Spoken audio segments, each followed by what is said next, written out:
Hello, this is Arceus462, yet with another Magic the Gathering deck profile.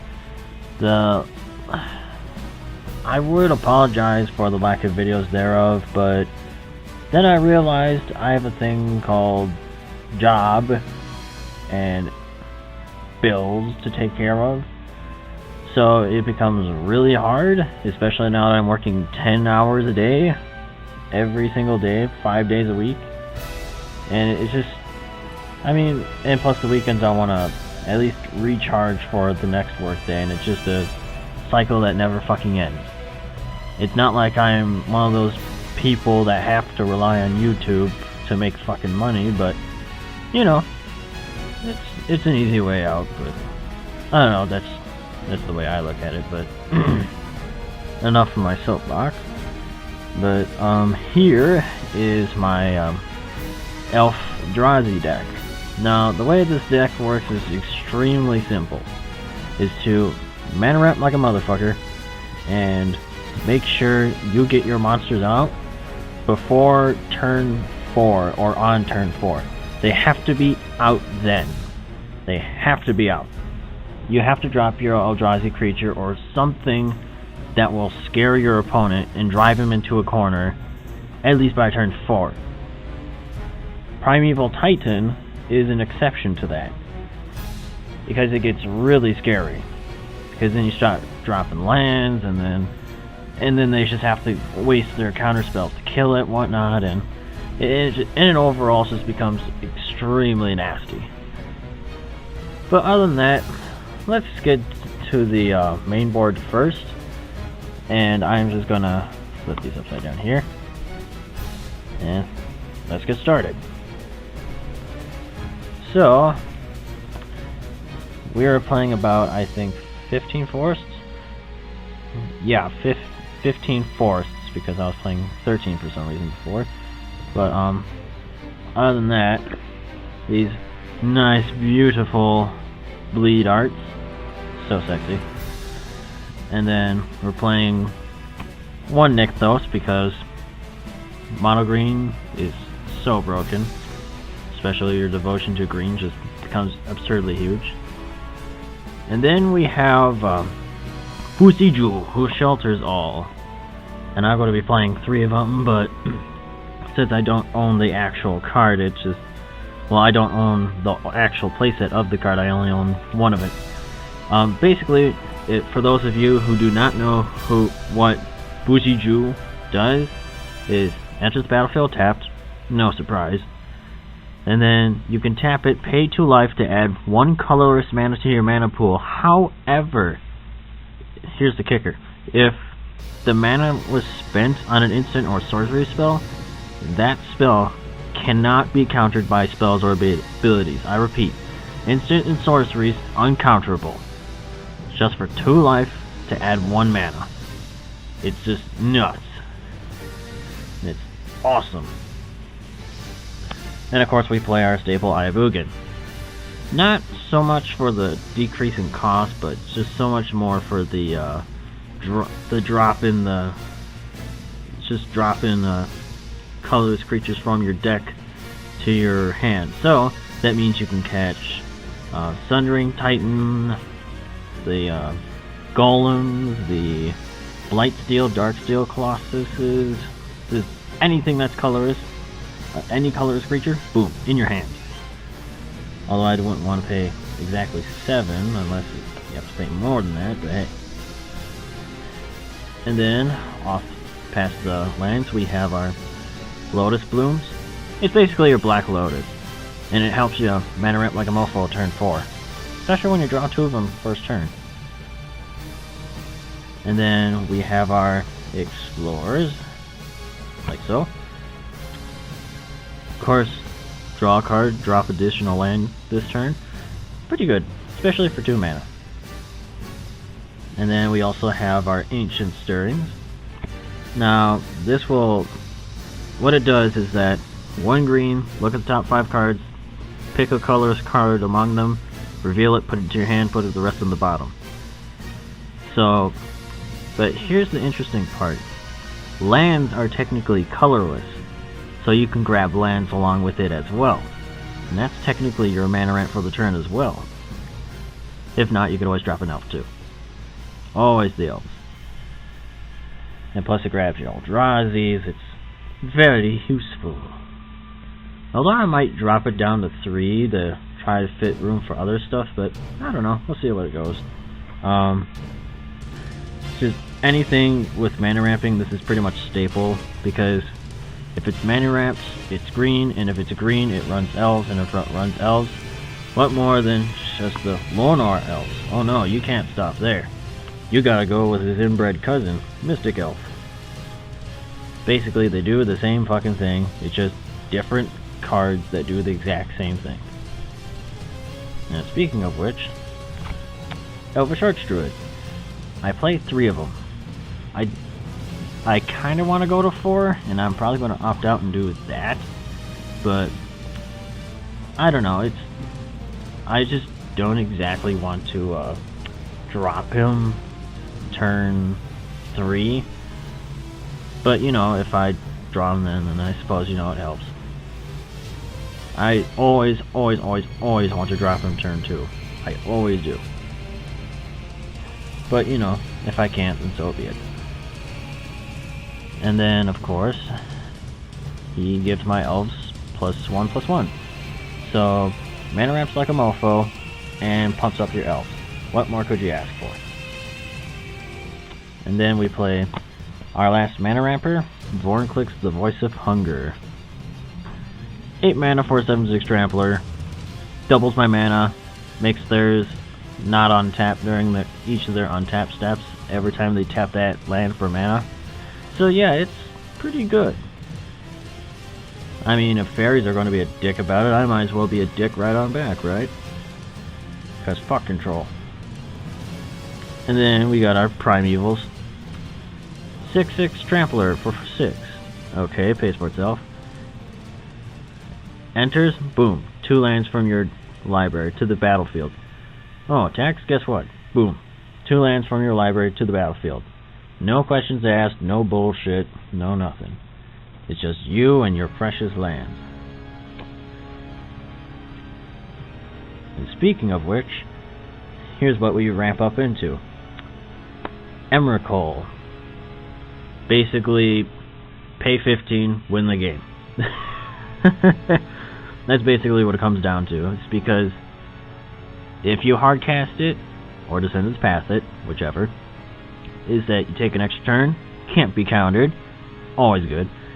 Flying, protection from colored spells, Annihilator 6, so they sack 6 lands every time he attacks, and if he somehow were to be put in a graveyard, somehow, through milling, discarding, whatever, not only does it shuffle himself, but the rest of my graveyard back into my library, which is amazing. And then, here's his one of his lieutenants. The Artisan of Kozilek. 9 for a 10/9 Annihilator 2. And when I cast him, guess what? I get a creature from my graveyard straight to the battlefield. Marvelous. It's glorious. Almost as glorious as this guy.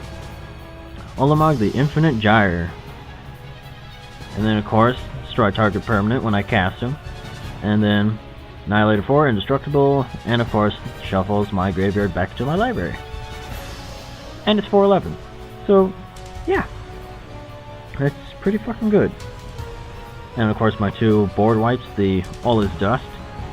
And of course, because, you know, if they want to be aggressive against you, I go, haha, you're funny. All Is Dust. Wipe the board. And then I just proceed to rape them from there, because then I already have more mana out than they do in the first place. And plus they already spilt over pretty much their entire hand onto the battlefield. What are they going to do? Top deck in the Frost Stormbreath Dragon? Make it monstrous on the same turn? Yeah, no, that's likely not going to happen. Because usually they try to kill you turn 3 or 4. And usually I can have 7 mana by then, so it's like, okay, whatever. And then of course, speaking of which, Tooth and Nail. If it weren't for the entwine cost, I would never would have played it, but either you search 2 creatures from your library, put them in your hand, of course reveal them, or you could put up the 2 creature cards from your hand into play. Now, the only reason why I even play it is because of that damn entwine cost. That extra 2 mana just screws them over because you search first and then you drop. So you go, okay, search 2 Eldrazi Titans. Guess what? Plop into the field. You paid 9 to get over 26 mana total converted cost onto the field, uncounterable if it goes through. And with Bujiro, that becomes uncounterable. So that pretty much in itself wins the game. So that's why I play Bujiro. And of course, the best card ever is our lovely Summoning Traps. I used to go with 3, but then I realized, yeah, I'll go with 4. Cause fuck control decks. Especially fairies. Hate those bastards. But basically, creature spell that I cast that gets countered by a spell ability my opponent controls, boom, I can pay nothing and just drop it for free. Oh boy, all hell will break loose. And of course, last but not least, Lightning Greaves, because Lightning Greaves OP. Haste Shroud for 2? Yes, please. And it doesn't cost anything to equip it, which is amazing. And of course, off to the sideboard. Craterhoof Behemoth. Haste. Enter the battlefield, creatures I control gain trample and +X/+X until end of turn, where X is number of creatures I control. So, I go, okay, sideboard into greens, drop him and another creature, both gain haste and trample. And of course, I'm more likely probably going to be taking these out, but, fogs that prevent all combat damage for 1 green, it's pretty good. I mean, it's not the best answer to stuff, but it shuts down a lot of aggro decks. Well, it doesn't shut them down, it just slows them. It just slows them enough that you can wipe the board, in case you don't already have it somehow, and just go from there. Speaking of which, Gaia's Revenge. It's 7 for an 8/5 haster that can't be countered, and it has Shroud from non-green spells. Just basically, if it's non-green, then it has Shroud from it. Any spell or ability that is not green, Gaia has, basically Shroud from it. So it's like, no, you cannot burn me, touch me, any sort of way. And then Mistcutter Hydra, always good, can't be countered, pro blue. So, Hydras are always good. And in terms of those dumb control decks, yet again, I have the Obstinate Bolop. It's 4/4/4/4, okay, pays for itself. Enters the battlefield, gain 4 life. It's pretty good. And here's where it gets really good. And probably the only reason why I cite 4 of it is that if there's a spell or ability that causes me to discard him from my opponent's side, guess what? Plop it onto the battlefield instead of casting it. So, per se, you've opened up like a really crappy hand, and you had nothing but forest and all 4 of them. Oh, they thought seize you? Guess what? They lost 2 life, and you're already up by 4 life, and have a 4/4 beater. Then they go, well, fuck. Yeah, so on to the last few cards. Sundering Titan. It's 8 for a 7/10, and whenever he dies, whenever he leaves play or comes into play, I choose a land of each basic land type and destroy those lands. So my opponent doesn't get to choose whether he loses what land or whatnot. As long as it's a basic land, I can blow it up. And if they have more than 1 basic land of a different type, guess what? I can blow it up too. So if they do not counter that to bait into my summoning traps, they're going to be losing some fucking lands here. Somebody's losing some fucking ground here, and it ain't me. Speaking of which, and here's his green cousin, the Terrastodon. Basically for those enchantment decks that like to take their time, set up, whatever, drop all these enchantments to power up one guy. Because, you know, everybody starts out small. But 99 for 8, okay, a little bit more in pace for itself. And enters the battlefield, destroy up to 3 target non-creature permanents. So, lands, enchantments, artifacts, or even auras. And then for each permanent put in the graveyard this way, its controller puts a 3/3 green elephant to the battlefield. So, per se, that, they're playing this really stupid fucking enchantment deck, or fairies, and then they need mana to do stuff. You go, no, you're going to get 3/3 elephants, and that's all you're going to get, other than bitter disappointment. But yeah, 8499 blow up lands, yes please. I don't even care if you get elephants, boy.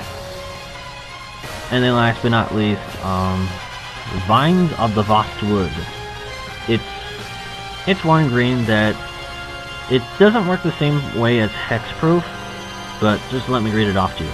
That you can kick it for 1 green, and target creature can't be the target of spells or abilities your opponent's controls this turn, and if it was kicked, that creature gets +4/+4. Wow. So that already beats Gigantic Growth by a landslide almost. And then of course its first ability is amazing because per se your opponent plays an enchantment on their creature, you go, okay, Vines of the Vast Wood. Spell fizzles because it can no longer be the target of spell or ability. Or your opponent wants to burn away your creature. Nope, Vines of the Vast Wood. Oh, guess what? I'll even kick it for giggles.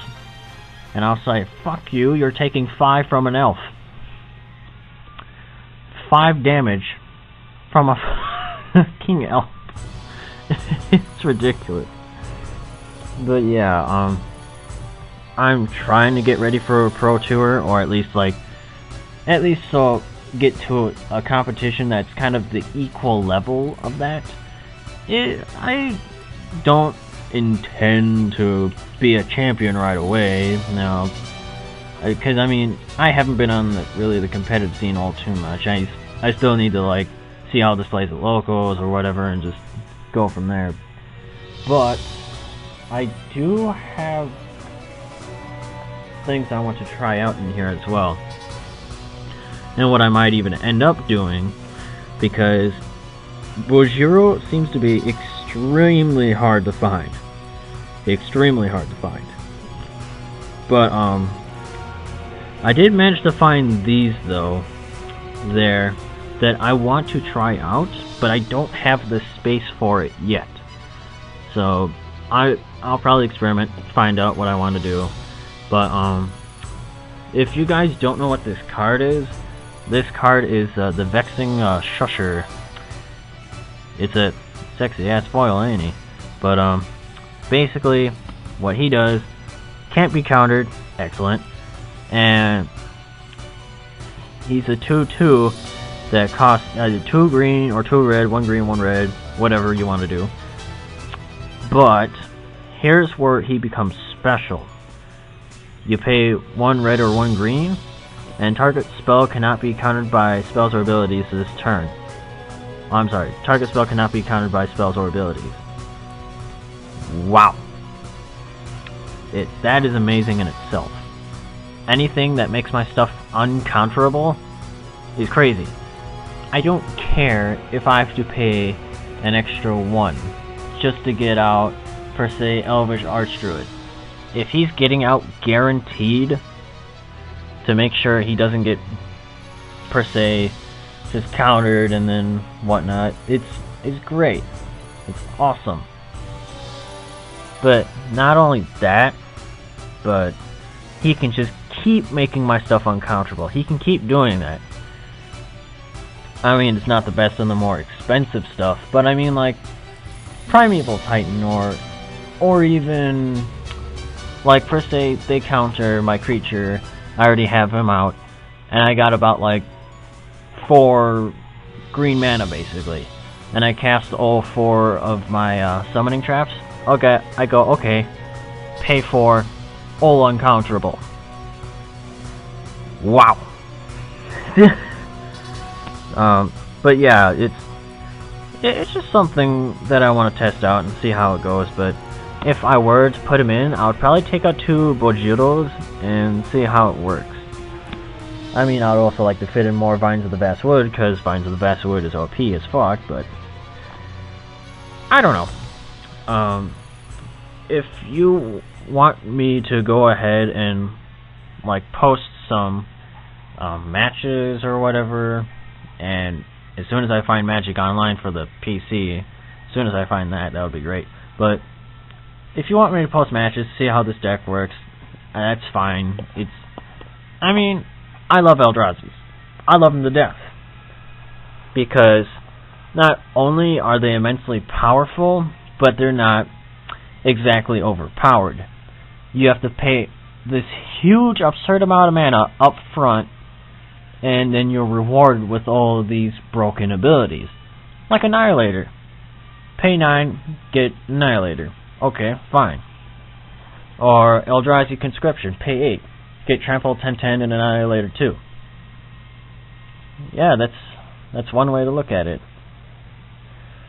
But, anyways, let me know what you think of it in the comments below, and I'll see you later. Alright? Bye.